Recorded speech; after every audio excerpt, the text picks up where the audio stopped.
നമ്മുടെ വാക്കുകൾക്ക് ശക്തിയുണ്ട്. അഖിലചരാചരത്തെ സൃഷ്ടിച്ച ഈ ദൈവത്തിന്റെ മകനായി മകളായി മാറിയ പ്രിയ ദൈവത്തിലെ നിങ്ങളുടെ വാക്കുകളുടെ ശക്തി നിങ്ങൾ തിരിച്ചറിയുമ്പോൾ എന്തെന്നില്ലാത്തൊരു ധൈര്യം നിങ്ങളെ ഭരിക്കും. ജീവിതയാത്രയിൽ വിജയം കാണുവാൻ തുടങ്ങും. ഈ പ്രപഞ്ചത്തിന്റെ സൃഷ്ടികർമ്മം തന്നെ നാം പഠിക്കുമ്പോൾ നിശബ്ദനായ ഒരു ദൈവത്തെ നമുക്ക് അവിടെ കാണുവാൻ കഴിയുകയില്ല. മറിച്ച് അധികാരത്തോടെ സംസാരിക്കുന്ന ദൈവത്തെ നമുക്ക് അവിടെ കാണുവാൻ കഴിയും. ഇന്ന് ഈ ദൈവത്തിന്റെ മകനാണ് മകളാണ് എന്ന് തിരിച്ചറിയുന്ന നമ്മുടെ ഓരോരുത്തരുടെയും ജീവിതത്തിൽ ശത്രു കൊണ്ടുവന്നിടുന്ന വിഷയങ്ങളെ കണ്ട് പരിതപിച്ച് നിലവിളിച്ച് മനം മടുത്ത് പുറകോട്ടു പോകാതെ കൂടെയുള്ള ദൈവത്തിന്റെ സാന്നിധ്യം തിരിച്ചറിഞ്ഞ് ജീവിതയാത്രയിൽ മുന്നേറണമെന്ന് ദൈവം നമ്മെക്കുറിച്ച് ആഗ്രഹിക്കുകയാണ്. നമ്മുടെ ചുറ്റുപാടുകളെ സ്വാധീനിക്കാനും പ്രതികൂല സാഹചര്യങ്ങളെ മാറ്റുവാനുമുള്ള അധികാരം ദൈവം നമുക്ക് നൽകിയിട്ടുണ്ട് എന്ന് നാം തിരിച്ചറിയേണ്ടത് ആവശ്യമാണ്. സദൃശ്യവാക്യങ്ങൾ 18-ാം അധ്യായം 21-ാമത്തെ വാക്യത്തിൽ നമുക്ക് ഇപ്രകാരം കാണുവാൻ കഴിയും: മരണവും ജീവനും നാവിന്റെ അധികാരത്തിലിരിക്കുന്നു, അതിനെ സ്നേഹിക്കുന്നവർ അതിന്റെ ഫലം അനുഭവിക്കും. നമ്മുടെ നാവിനെ നാം ഒന്ന് ശ്രദ്ധിക്കേണ്ടത് ആവശ്യമാണ്. പലപ്പോഴും ഹൃദയത്തിൽ നിറയുന്നതാണ് നമ്മുടെ നാവിലൂടെ പുറത്തേക്ക് വരുന്നത്. അത് നാം പലപ്പോഴും യാദൃശ്ചികമാണ് എന്ന് പറയുന്നുവെങ്കിലും നാം നമ്മെ ഒന്ന് പരിശോധിച്ചാൽ നമ്മുടെ ഹൃദയത്തിലുള്ള ഭയവും അഹങ്കാരവും അസൂയയും എല്ലാം വാക്കുകളിലൂടെ പുറത്തു വരുന്നത് നമുക്ക് മനസ്സിലാക്കുവാൻ കഴിയും. അങ്ങനെയെങ്കിൽ നമ്മുടെ ഹൃദയത്തിൽ നിറയേണ്ടത് എന്താണ് എന്ന് ദൈവവചനം നമ്മെ ഓർമ്മിപ്പിക്കുകയാണ്. അങ്ങനെയെങ്കിൽ ദൈവത്തിന് ഹിതമല്ലാത്ത കാര്യങ്ങളെ കൊണ്ട് നമ്മുടെ ഹൃദയത്തെ നിറയ്ക്കാതെ ദൈവവചനം കൊണ്ട് നമ്മുടെ ഹൃദയത്തെ നിറയ്ക്കുവാൻ നമുക്ക് കഴിയണം. ദൈവിക വാഗ്ദത്തങ്ങൾ നാം പറയുവാൻ തുടങ്ങണം. ഒരു സാഹചര്യവും അനുകൂലമല്ല എങ്കിലും ദൈവിക വാഗ്ദത്തങ്ങളെ കുറിച്ച് നാം പറയുവാൻ തുടങ്ങുമ്പോൾ സാഹചര്യങ്ങൾ നമുക്ക് അനുകൂലമായി മാറുന്നത് നമുക്ക് കാണുവാൻ കഴിയും. ഇല്ലാത്തതിനെ ഉള്ളതുപോലെ വിളിച്ചു വരുത്തുവാൻ കഴിയുന്നവനായി ദൈവം. ചെങ്കടലിലും ഉണങ്ങിയ നിലത്തുകൂടെ അപ്പുറം കടക്കുവാൻ നമ്മെ സഹായിക്കുന്ന ഈ ദൈവ സാന്നിധ്യത്തെ നാം ഒരിക്കലും അവഗണിക്കരുത്. പ്രിയ ദൈവത്തിലെ ജീവിതയാത്രയിൽ നിങ്ങൾ എങ്ങോട്ട് പോയിട്ടും രക്ഷപ്പെടുന്നില്ല എന്ന് ഒരുപക്ഷെ നിങ്ങളുടെ അനുഭവത്തിൽ നിന്നാകും നിങ്ങൾ പറയുന്നത്. അല്ല എങ്കിൽ കൂടെ നിൽക്കുന്നവർ നിങ്ങളെ ഉപദേശിച്ചതാകാം. അവരുടെ വാക്കുകളെല്ലാം ഒന്ന് എടുത്തു മാറ്റി വെച്ചിട്ട് നിങ്ങളെ യഥാർത്ഥമായി സ്നേഹിക്കുന്ന യേശുവിന്റെ മുഖത്തേക്ക് നോക്കി ജീവിതയാത്ര മുന്നോട്ട് നയിക്കുവാൻ തയ്യാറാകുന്നെങ്കിൽ തീർച്ചയായും ജീവിതയാത്രയിൽ ദൈവിക നന്മ, ദൈവിക പ്രൊവിഷൻ നിങ്ങൾ കാണും. നിങ്ങൾ അത് അനുഭവിക്കുക തന്നെ ചെയ്യും. രാജാതിരാജാവും കഥാതി കഥാവുമായ ദൈവത്തിന്റെ വാഗ്ദത്തങ്ങളുടെ നിവർത്തീകരണമായി ഈ ദിവസങ്ങളിൽ നിങ്ങളുടെ ജീവിതം മാറുവാൻ പോകുകയാണ്. അസാധ്യമെന്ന് സകലരും വിധി എഴുതിയ ഇടത്തു നിന്ന് തന്നെ ആ ദൈവപ്രവൃത്തി തുടങ്ങുമെന്ന് നിങ്ങൾക്കൊന്ന് പറയുവാൻ പറ്റുമോ? അങ്ങനെ പറയുവാൻ കഴിയുന്നെങ്കിൽ ജീവിതയാത്രയിൽ ആ ദൈവത്തിന്റെ മഹത്വം നിങ്ങൾ അനുഭവിക്കും. നിങ്ങൾ അത് കാണുവാൻ പോകുകയാണ്. നമ്മുടെ മനസ്സിന്റെ ഉള്ളിൽ നിറയുന്നതാണ് പുറത്തു വരുന്നത് എന്ന് ദൈവവചനം പലയിടങ്ങളിലും നമ്മെ ഓർമ്മിപ്പിക്കുന്നുണ്ട്. അങ്ങനെയെങ്കിൽ നമ്മുടെ മനസ്സിനെ നിയന്ത്രിക്കുവാൻ, നമ്മുടെ മനസ്സിൽ വേണ്ടാത്ത ചിന്തകൾ കൊണ്ടുവന്നിടുവാൻ ശത്രുവിനെ ഒരിക്കലും അനുവദിച്ചുകൂടാ. സാഹചര്യങ്ങളെ കണ്ട് എല്ലാം തീർന്നു എന്ന് പറയുന്നത് ഈ നിമിഷം മുതൽ നിർത്തണം. നമ്മുടെ മുമ്പാകെ കടന്നു വരുന്ന വിഷമകരമായ സാഹചര്യങ്ങളെ നാം കാണുമ്പോൾ കൂടെയുള്ള ദൈവത്തിന്റെ വലിപ്പം മറന്നു പോകരുത്. ഈ സാഹചര്യങ്ങളിൽ എന്നെ വഴി നടത്തുവാൻ, ഒരു വിജയകരമായ ജീവനം നയിക്കുവാൻ എന്റെ കൂടെയുള്ള ദൈവം എന്നെ സഹായിക്കും. ഞാൻ ഇവിടെ തകർന്നു പോകുകയില്ല എന്ന് പറയുവാൻ തുടങ്ങണം. നമ്മുടെ സംസാരങ്ങൾ പലതും നമ്മുടെ ഹൃദയത്തിന്റെ ഉള്ളിൽ നിറഞ്ഞു നിൽക്കുന്നതിൽ നിന്ന് ആയതുകൊണ്ട് വീണ്ടും ഓർമ്മിപ്പിക്കുന്നത് നമ്മുടെ ഹൃദയത്തിന്റെ ഉള്ളിൽ ദൈവിക വാഗ്ദത്തങ്ങൾ കൊണ്ട് നാം നിറയ്ക്കേണ്ടത് ആവശ്യമാണ്. പഴയ നിയമ വിശുദ്ധന്മാരെയും പുതിയ നിയമ വിശുദ്ധന്മാരെയും നാം എടുത്തു പഠിക്കുമ്പോൾ വളരെ വ്യക്തമായി നമുക്ക് മനസ്സിലാകുന്ന ഒരു കാര്യം, മുമ്പിലുള്ള വിഷയങ്ങളെ കണ്ട് അവർ ഭയപ്പെട്ടില്ല.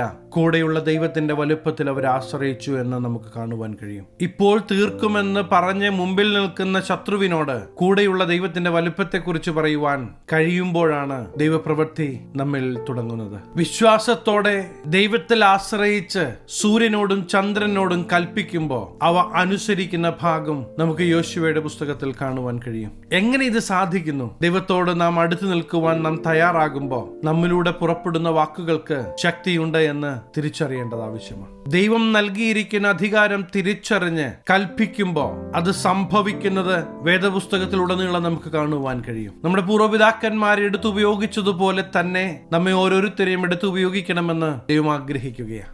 ഇന്ന് ഈ ദൈവത്തിന് നാം അവൈലബിൾ ആണോ എന്ന് നാം ചിന്തിക്കേണ്ടത് ആവശ്യമാണ്. ദൈവശബ്ദം കേൾക്കുവാൻ, ദൈവ സാന്നിധ്യത്തിൽ അടുത്തിരിക്കുവാൻ നമുക്കൊരു ആഗ്രഹമുണ്ടോ? അതോ എന്തിനൊക്കെയോ വേണ്ടി നമ്മുടെ ജീവിതം നാം ഓടിത്തീർക്കുകയാണോ? ഈ ദൈവത്തോട് ചേർന്നുള്ള വാസം എന്നത് ഈ ലോകം കൊണ്ട് തീരുന്നതല്ല, നിത്യതയിലേക്കും അവൻ നമ്മെ കരം പിടിച്ച് വഴി നടത്തുന്നതാ. പ്രിയ ദൈവത്തിലെ, നമ്മുടെ ജീവിതത്തിന്റെ എല്ലാ മേഖലകളിലും ദൈവിക കരുതലും ദൈവിക സാന്നിധ്യവും തിരിച്ചറിഞ്ഞ് നാം മുന്നേറണമെന്ന് ദൈവം ആഗ്രഹിക്കുന്നു. മുമ്പിലുള്ള സാഹചര്യങ്ങളല്ല നമ്മുടെ ഭാവിയെ തീരുമാനിക്കുന്നത്, കൂടെയുള്ള ദൈവ സാന്നിധ്യമാണ് നമ്മുടെ ഭാവിയെ തീരുമാനിക്കുന്നത് എന്ന് തിരിച്ചറിയേണ്ടത് ആവശ്യമാണ്. ജീവിതത്തിൽ കടന്നു വരുന്ന സകല വിഷയങ്ങളുടെ നടുവിലും പിടിച്ചു നിൽക്കുവാൻ, ജയിച്ചു കയറുവാൻ നമ്മെ സഹായിക്കുന്നതാണ് ഈ ദൈവ സാന്നിധ്യം എന്നത്. അങ്ങനെയെങ്കിൽ ഈ ദൈവ സാന്നിധ്യത്തിലേക്ക് അടുത്തു വരുവാൻ നമുക്ക് നമ്മെ ഒന്ന് ഏൽപ്പിച്ചു കൊടുക്കണം. പലപ്പോഴും നമ്മുടെ ഹൃദയത്തിൽ നിറഞ്ഞിരിക്കുന്ന പലവിധങ്ങളായ ചിന്തകൾ കൊണ്ട് ദൈവശബ്ദം നാം അവഗണിക്കുന്ന സാഹചര്യം നിലവിലുണ്ട് എങ്കിൽ ഇന്ന് നമ്മുടെ ഹൃദയത്തിലുള്ള സകലതും ഈ ദൈവത്തിന്റെ മുമ്പാകെ ഒന്ന് ഇറക്കി വെക്കണം. നിങ്ങളുടെ കൂടെ നിൽക്കുന്നവർ,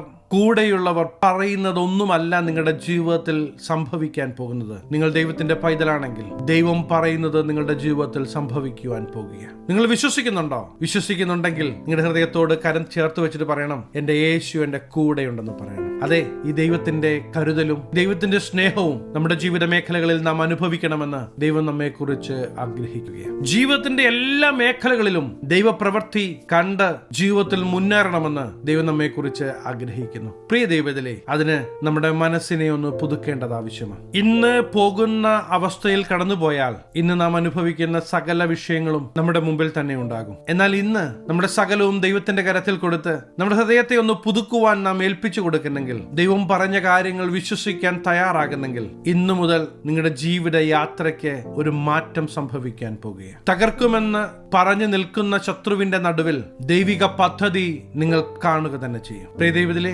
യഥാർത്ഥമായി നിങ്ങൾ ഈ ദൈവത്തോട് ചേർന്ന് നിൽക്കുവാൻ ആഗ്രഹിക്കുന്നുണ്ടോ? ഇതുപോലെ പോയാൽ പോരാ, എന്റെ ജീവിതത്തിൽ എനിക്കൊരു യഥാർത്ഥമായി മാറ്റം വേണമെന്ന് നിങ്ങൾ ആഗ്രഹിക്കുന്നുണ്ടോ? നിങ്ങൾ യഥാർത്ഥമായ ഹൃദയത്തിന്റെ ഉള്ളിൽ ആഗ്രഹിക്കുന്നെങ്കിൽ പരിശുദ്ധാത്മാവ് തീർച്ചയായും നിങ്ങളെ അതിനെ സഹായിക്കും. ഇന്നു മുതൽ നിങ്ങൾ ഇതുവരെ കണ്ടതുപോലെ നിങ്ങളുടെ മുമ്പാകെയുള്ള വിഷയത്തെ നിങ്ങൾ കാണല്ലേ. മറിച്ച് ശത്രുവായവൻ മുമ്പിൽ എത്ര വലിയ വിഷയം കൊണ്ടുവന്നാലും ഇതിന്റെ നടുവിലും വിജയകരമായി നടത്തുവാൻ എന്നെ പ്രാപ്തനാക്കുന്ന ഒരു ദൈവമുണ്ട് എന്ന് വിളിച്ചു പറയേണ്ടത് ആവശ്യമാണ്. പ്രിയ ദൈവത്തിലെ, നിങ്ങൾ പറയുന്നത് പോലെ തന്നെ നിങ്ങളുടെ ജീവിത മേഖലകളിൽ അത് സംഭവിക്കുവാൻ പോകുകയാണ്. ഹല്ലേലൂയ. ഈ ദിവസങ്ങളിൽ ദൈവത്തിന് മുമ്പാകെ ഏൽപ്പിച്ചു കൊടുക്കുവാൻ നിങ്ങൾ തയ്യാറാണെങ്കിൽ തീർച്ചയായും ദൈവിക കരുതലും ദൈവിക പ്രൊവിഷനും നിങ്ങൾ അനുഭവിക്കുക തന്നെ ചെയ്യും. നമ്മുടെ മനസ്സ് പുതുക്കപ്പെടുമ്പോൾ, നാം രൂപാന്തരപ്പെടുമ്പോ ദൈവിക അധികാരത്തിലേക്ക് നാം കയറുകയാണ്. സാഹചര്യങ്ങളല്ല പിന്നെ അവിടെ നിങ്ങളുടെ ഭാവി തീരുമാനിക്കുന്നത്, കൂടെയുള്ള ദൈവമാണ്. അങ്ങനെയെങ്കിൽ കൂടെയുള്ള ദൈവത്തിൽ ആശ്രയിച്ച് അധികാരത്തോടെ നിങ്ങളുടെ മുമ്പിലുള്ള വിഷയങ്ങളോട് നിങ്ങൾ കൽപ്പിക്കാൻ തയ്യാറാണെങ്കിൽ ഈ ദിവസങ്ങളിൽ തന്നെ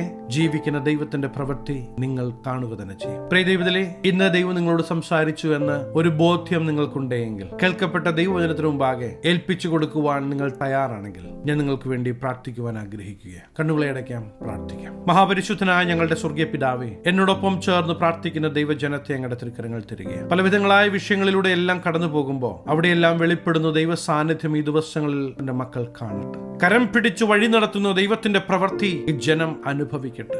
അനുഗ്രഹിച്ചു പ്രാർത്ഥിക്കുന്നു, അനുഗ്രഹമാകട്ടെ. സകല മനമഹത്വം അങ്ങയ്ക്ക്, സകലവും യേശു ക്രിസ്തുവിന്റെ നിസ്തുല്യ നാമത്തിൽ തന്നെ, ആമേൻ. പ്രിയ ദൈവത്തിലെ, യേശു നിങ്ങളോട് കൂടെയുള്ളത് കൊണ്ട് തീർച്ചയായും നിങ്ങൾ ഒരു അനുഗ്രഹമാകും. ഈ ചെറു സന്ദേശം നിങ്ങൾക്ക് അനുഗ്രഹമായെങ്കിൽ തീർച്ചയായും ഞങ്ങളെ അറിയിക്കണം.